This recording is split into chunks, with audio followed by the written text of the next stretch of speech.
friends, happy Monday. I figured that this week would be a great week to do a reading vlog. I just got home from work. I've already changed out of my work clothes into my workout clothes. So I've got my leggings on, my sports bra on, can you see? And then just like a workout top that's kind of choking me at the moment. So let's go talk about what I think we're gonna plan to read for the week. I don't know where to look in the camera. I'm like looking here, but like I should be looking there. Let's go chat. So it wouldn't be a Jordan Journals reading vlog if we did not film in this exact spot for a majority of the reading vlog. Just kidding. This time we're going to attempt to film in other locations, but this is where we're going to start. The whole idea of this reading vlog really came from something I have been noticing about my reading preferences and tastes over like the last year or so. I've been really gravitating towards a lot of like YA, not necessarily like murder mysteries, because I don't really think that a lot of YA does that particularly well, but like specifically the YA that takes place in a boarding school and has like a murder mystery aspect to it. It's just something I've always grown up with and really always enjoyed. And then if you take that like into TV, things like Gossip Girl, which I absolutely loved and has a lot of those same aspects as well. And then most recently, Tiny Pretty Things, which I watched over Christmas last year and again also really enjoyed. These are both based on books. I haven't read the book series for either of these, but I really liked the TV adaptations of them. And then of course, all of the many books that I have talked about on my channel, like at length, things like Truly Devious or Little White Lies or They Wish They Were Us or A Deadly Education. Like these are all books that take place in boarding schools and have a murder mystery aspect to them, but they're not like adult murder mysteries. They're all young adult following teenagers, but like none of these books have really been my particular like most favorite. Like I always love the concepts. I have fun while I'm reading them. I'm like having a good time, but I always get to the end and I'm not like totally sold as it being like a favorite. So I would like to find like my favorite boarding school murder mystery thing to recommend, since I so enjoy consuming it, that I wanted to try a couple of other ones in the same vein and see if I can find a favorite, or if I've already read my favorite, which would make me sad because I didn't give any of those books 5 stars. A lot of 4s, but no 5s. So I picked up 3 books to read for this vlog. I've had these books for so long now, I just haven't had the time or the energy or the desire to like commit a whole week of my life to reading, because I've had a really bad reading year. Like, okay, I can't say like a bad reading year, but I've had a really slow reading year, and that I have not been reading nearly as much as I normally do because life changes and I just don't really have time to sit around and do this anymore. This week is the perfect week for me to dedicate to reading these 3 books. Will I get through all of them in a week? I really, really hope so. So I think the one that has like the most potential to be my favorite, because it's from an author that I already love and I've loved so many of her books in the past and I recommend her so highly, and she's just phenomenal and I love everything I've read by her, and that's The Inheritance Games by Jennifer Lynn Barnes. This is a book that came out last year. I know it's about a girl who like finds out that she might be the heir to an inheritance, and she has to like go somewhere and compete with people to try to obtain the inheritance. And that's all I know. That's all I really want to know. I like to go into books not knowing too much, because I feel like a lot of synopsises give too much away and then you're not having like the full effect of the twists and the turns. But I feel like this one out of all of them is going to be like the most likely to be my favorite. Then I have, I don't remember what this one's about, These Vengeful Hearts by Catherine Lauren. It says, secrets are the most powerful currency of all. I really don't remember what this one's about, but I picked it up for this video. The Queen of Hearts sat alone on the top shelf of my locker. The coy smile on her face said she knew something I didn't. If the rumors were to be believed, she did. A Queen of Hearts was the eponymous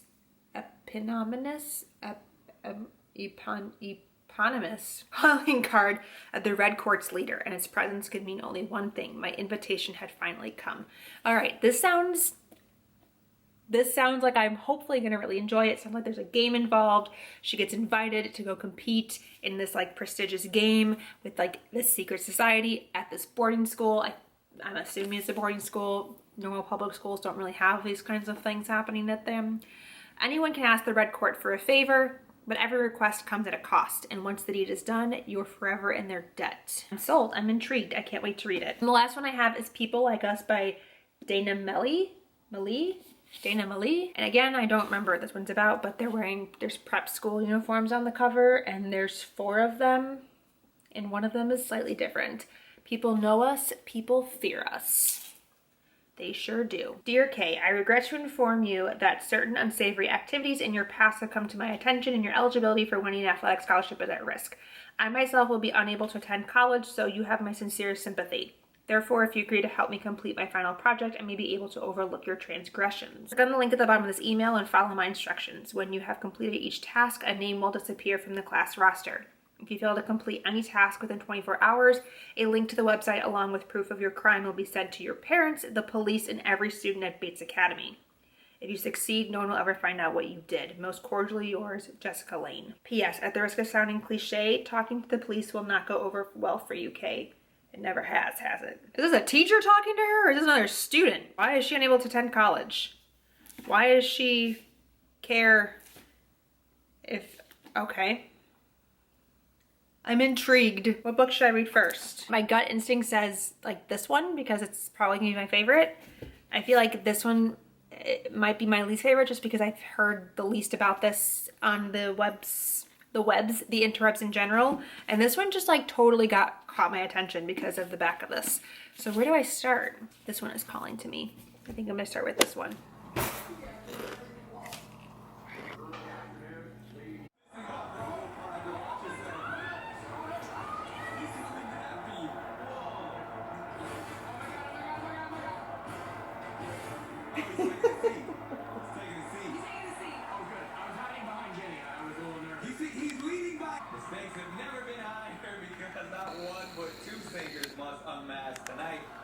Each one wants that golden mask trophy so bad that they can taste it, and knowing the piglet, he actually might. Hi friends.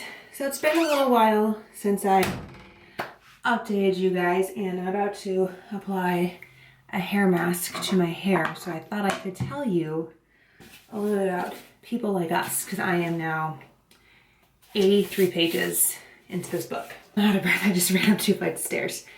I'm really enjoying this book, which I'm not like surprised by, because I do, like, the whole point of this reading vlog is that I tend to enjoy things like this, and so I'm trying to find my new favorite, so I'm glad that I'm enjoying it. But it's a little bit it's a little bit different of a setup than I was expecting. So we have our main character Kay and her group of friends at this prep school, and after a dance they're like all going to meet at a lake, and they come across a dead body in the lake, and it's one of their classmates. It's mysterious because it appears that it may have been suicide, but it also appears that it could have been homicide. Police show up and they look all very suspicious and guilty, very similar to like a Pretty Little Liars style thing, and they're trying to prove that it's, not that. Our main character, a few days after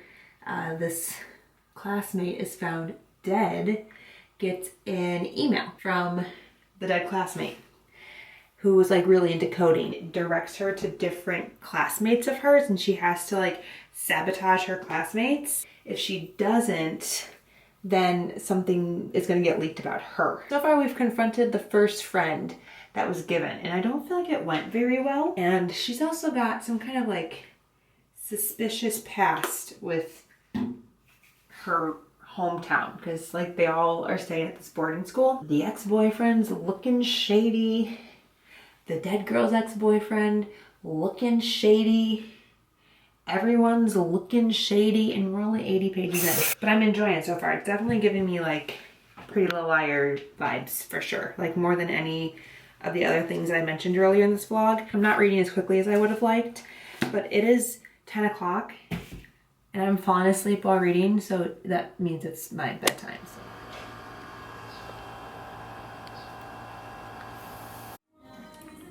Hi friends. I wanted to give you a little update on People Like Us. I'm about halfway through it at this point. And I really wanted to touch on in this book that happened in a lot of like these style YA books. Animal cruelty towards cats, and it's always cats. And there's been several times where I've read a book. I think the other one that I'm thinking of, I know there's been more than just other example, but the one that comes to mind is Broken Things by, oh my god, what was her name? Lauren Oliver. Broken Things by Lauren Oliver. That one also has a pretty graphic and disturbing depiction of abuse towards a cat. And then it's in this one as well. They have this whole scene with this cat. It really bothers me that all of these books like feel the need to include someone being aggressive and rude and mean to a cat. Like it's always a cat too. It's like the cats don't have the same value and the same like appreciation and love as dogs. Like you never see them behave this way to dogs.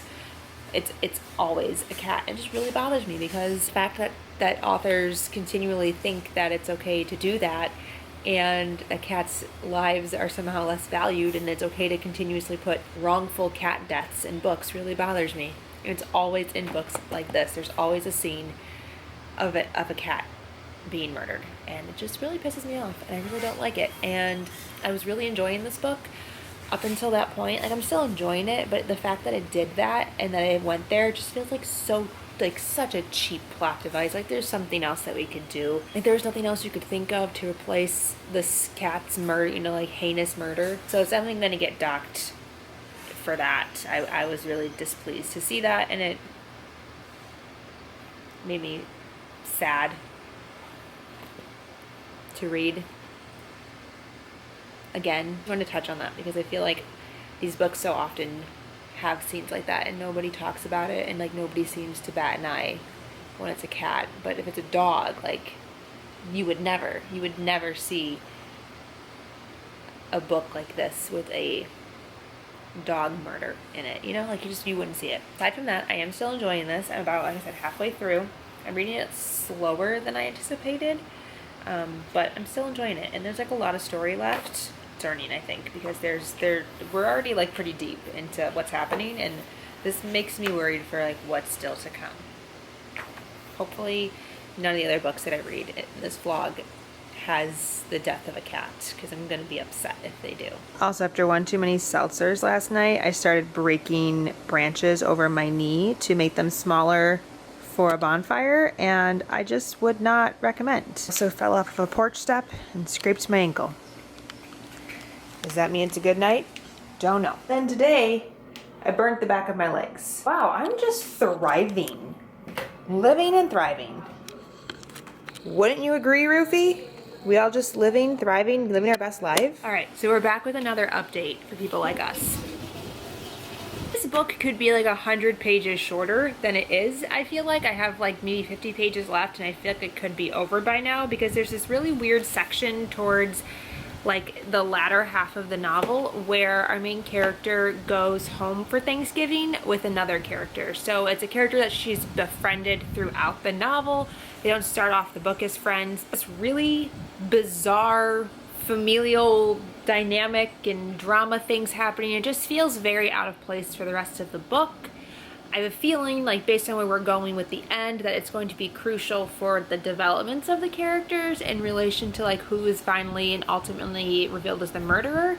But at the same time, I was like, this feels really unnecessary, and like we could have skipped all of this and this book could have been 100 pages shorter. And it also kind of broke up the pacing of the book. It made that whole section feel very bogged down and very slow. And secondly, I feel like a lot of the times these books, the whole time it has you set up to think that it's another student that's committed the murder, and then by the end of the book you find out it's a teacher or it's a random like groundskeeper or an adult, and it just doesn't feel satisfying to me. I feel like this is setting up to potentially do the same thing, and then they're blaming it on these kids. Like that just doesn't seem right in any way. Not that I want teens to murder each other, but I just feel like it's more compelling than the random adult that's been in the background for the whole book that was never suspicious, that you never suspected. and the police never suspected, and then all of a sudden they like, villain monologue, it was me all along, I'm taking out my anger and vengeance on my students. Like, it's just weird, you know, it's just weird. I don't like it. Okay, so I just finished the first book of this vlog, People Like Us. This isn't bad by any means. I've read things in this vein that I've liked a lot less. I thought this was fun and it was enjoyable. I didn't love the dead cat storyline throughout it. Ending of this book, like, it wrapped up in a way where I felt like it makes sense. I didn't necessarily see the murderer ahead of time. It wasn't until like the very end when the main character Kay started putting things together that I really also jumped on board with it and started realizing what was happening. I feel like that part of the story was quite enjoyable. I didn't find it super predictable. However, I do think at the end wrapped up really quickly. I didn't feel like there was a ton of resolution. Like, we find out who the murderer is. They have kind of like their villain moment with the main character, and then the book ends. Like, there's not a whole lot of resolution on what happens to all of the characters or what happens to the murderer, what the consequences are. Overall, I thought this was a really fun read. I don't know if this is going to be something that sticks in my brain for very long. I would say it's maybe like a 3.5. I think I'm going to read The Inheritance Games next, which I think is going to be my favorite of the 3, and so one I'm most excited to read, so I think that's the one I'm going to pick up next. Also, as I was sitting here, I heard a crash coming from out that way on the patio, and I look over, there's a dead baby bird laying on the concrete. I watched a baby bird plummet to its death and splat on the concrete, and I am so upset. My cats are upset. They're like freaking out. They want to go see it. Mom is having a meltdown. She was chirping and screaming over there, which rightly so, I understand. And this baby bird is just laying here, and I'm like, what do I do? I'm not like experiencing that. I'm so sorry, baby bird. Move on to the next book now. How exciting! This vlog is taking me longer than I expected it to, but that's fine. Hello, friends. I chose my second book. I think I told you that I started The Inheritance Games, or that I was planning to start The Inheritance Games. Well, I started it. I'm on page 73, and I appreciate how short these chapters are. They range from like 2 to 5 pages. It's really great because I have zero attention span lately, and that really is vibing with my no attention span, like the short chapters. I am currently almost done with my glass of wine. My glass of wine equates to about half of a bottle of wine, so it's a pretty healthy glass of wine. I just finished a cookie. I feel quite tipsy, and I'm attempting to read this book. So far, I'm enjoying it. It is following our main character, Avery, who is a teenager, and she's an older sister, Libby, an older half-sister. They share a father, and she randomly gets approached by a teenager. What am I trying to say? Okay, hold on, let me try again. Our main character, Avery, is a teenager, and she's an older sister, Libby, and they're half-sisters, and they live like pretty down on their luck right now. Like, they're not in the greatest of living circumstances because their father is absent. Avery's mom passed away. I don't know anything about Libby's mom. And our main character, Avery, gets a call one day that she needs to come to Texas for the reading of this really important dude's will. And this dude ends up being like this billionaire in Texas. And the grandsons and the daughters are just like not super welcoming to Avery, which, fair. She just appeared out of nowhere and stole your inheritance. Trying to figure out what exactly is going on between the 4 grandsons and Avery, and how Avery is connected to him, and why she's getting the inheritance and not the grandsons. And the grandsons are all like really different. I really like the dynamic between the four brothers and her, and how it's starting to play out. Sorry, this update was rambly and made no sense, but we can thank the wine, the watermelon and raspberry wine, for that. My book just fell on me. If it's nice outside and my mom doesn't have the air on in the house, we will leave and like the windows are open, is what I'm trying to say. I'm sorry, I had wine and I'm tipsy. I think I already told you that. But if the windows are open and the house is open, she'll leave the back door open, and the cats can like freely come in and out of the back porch back here. I feel like I said back a lot just now. The air is on because it was warmer today, and I don't know how to turn the air off. I lived in this house for almost 20 years, and I don't know how to work the air conditioning because I've just been too afraid of making it incorrect and my mom being mad at me. These angles, man, can you even see me? Someone help me. What am I saying? The door is shut and my cat is displeased that I'm out here and she can't be, but I keep opening the door to allow her to come out, but she refuses to come out. And I can't just leave the door open indefinitely because the air is on. Oh, I thought I saw a fire, but I don't. Something smells like pasta. Look at her in the store. Look at how cute she is. Maisie, do you want to come outside? You can come outside. I gotta open the door and you gotta come out right away. We can't like leave it open. But if you want to come out, you can come out. That's what she does. I open it, she walks away. I thought you wanted to come out here. Did you want to come out here, Maisie? You're being awfully cute, but you're not answering my question. Maisie, what are you doing? What are you doing? Get down. Hey, you bug chasing? Like, I'm not listening to a thing that you have to say because I'm outside and I'm trying to eat the bugs. You want to go inside and eat like cat food?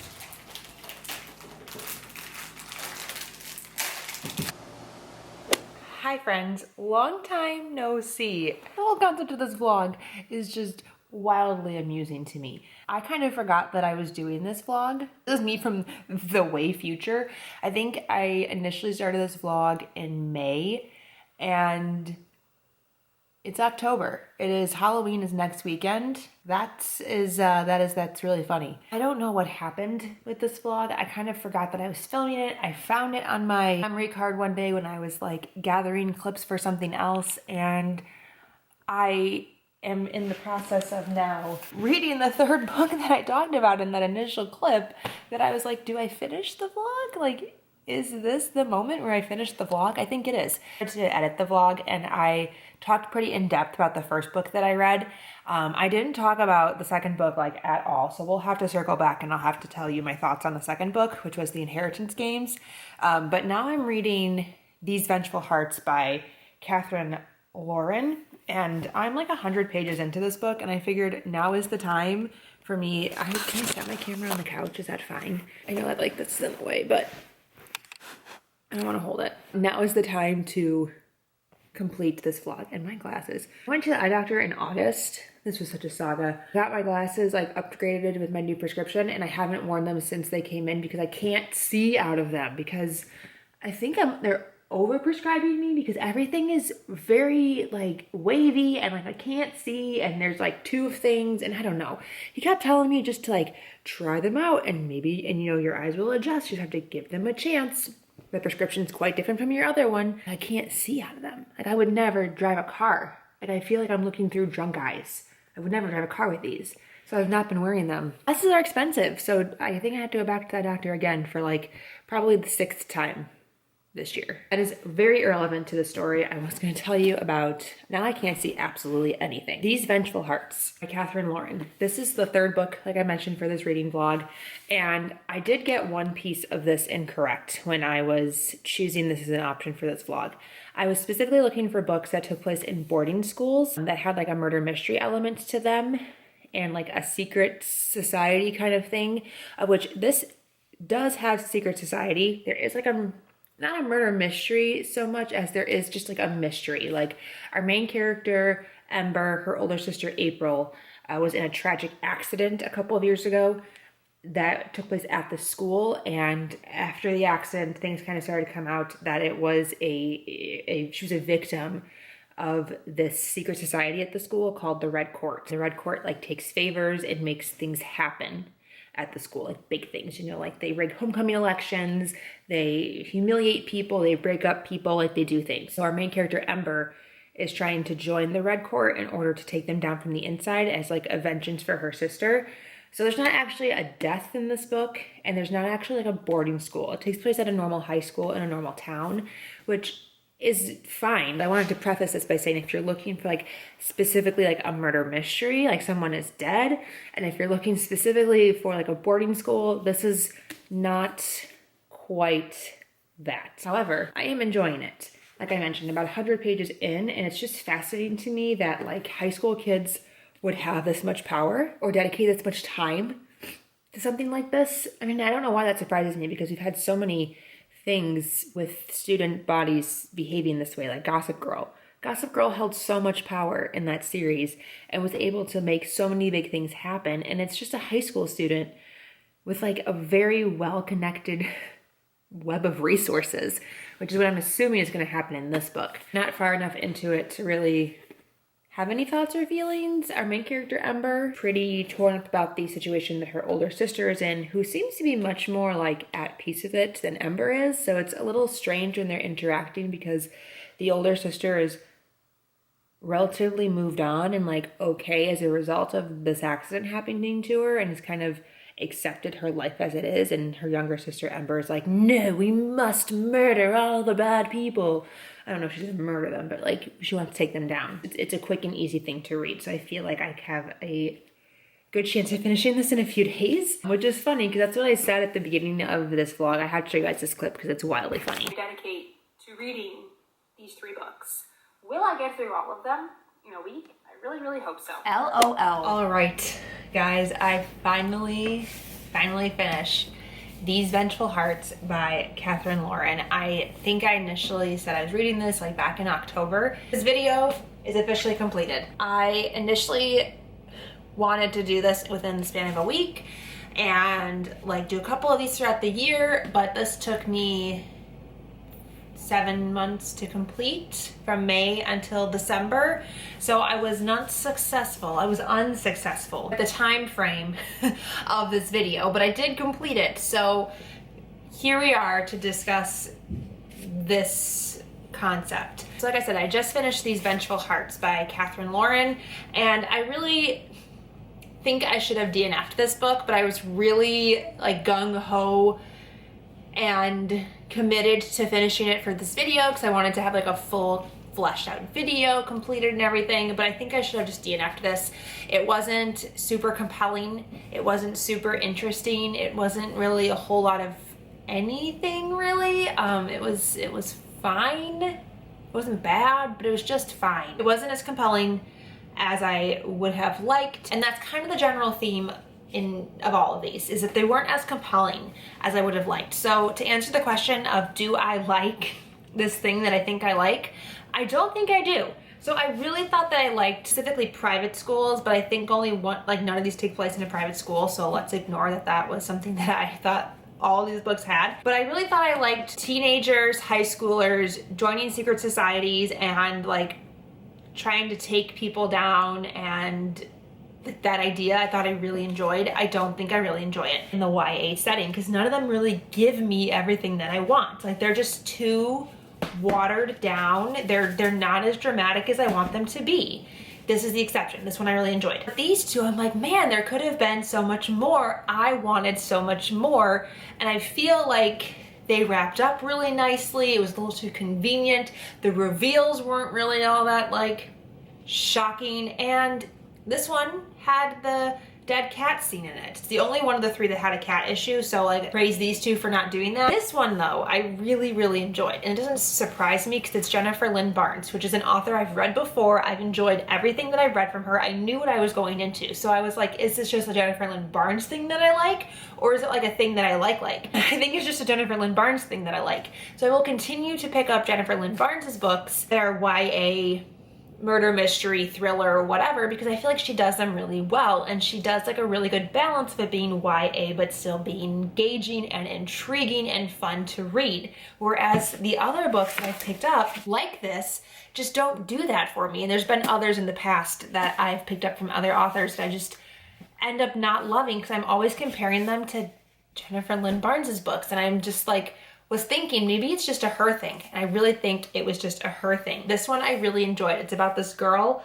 who finds out that she is the inheritor, would that be the correct word, of this billionaire's fortune. She's never met this billionaire, and he just leaves her all of this money, but she needs to be able to complete a set of tasks like clues, solve riddles in order to obtain the money. She's also edged out his 4 grandsons and his 2 daughters in the process, and they're really understandably upset with her. This random girl that they've never met before is taking their inheritance, and so they're trying to help her but also trying to sabotage her at the same time, and it was fun. It's one girl like falling for 4 boys in this like really elaborate mansion. I loved this. This was a lot of fun. I would pass on these 2. I would say there's something better out there. So what I'm wondering now, after completing this experiment, secret society books. Do I need to read adult ones? Is that the problem? I've tried to read Ninth House and I really didn't enjoy it. Do I need to give it a second go? Are there other ones that you guys can recommend me? Are there other, I mean, I'm sure there are adult books that follow teenagers or young adults, I'm thinking like college age, main characters who are in secret societies. Like I'm thinking of some in my head. Like I know there's a Secret History. I know If We Were Villains. I know that I know about Ninth House. But aside from those, are there other ones? Or should I just read those ones? Like, are those the ones I need to be reading? I don't think that this is the jam. So in conclusion to this video of do I like this thing that I think that I like? No, I don't. No, I don't. With that all being said though, I am still gonna try The Ivies by Alexa Dunn. Why? I don't know. I have like actually met Alexa and spent quite a bit of time with her at BookNetFest over the years, and she's talked about this book at several different BookNetFest events, and I'm really intrigued, and she sells it really well, and I really like am excited for it. I think it's going to be fun. Thought that about the other ones, and this is blurbed by this author, so I don't know anymore. That being said, thank you guys so much for watching, and until next time, I will talk to you guys very soon. Bye.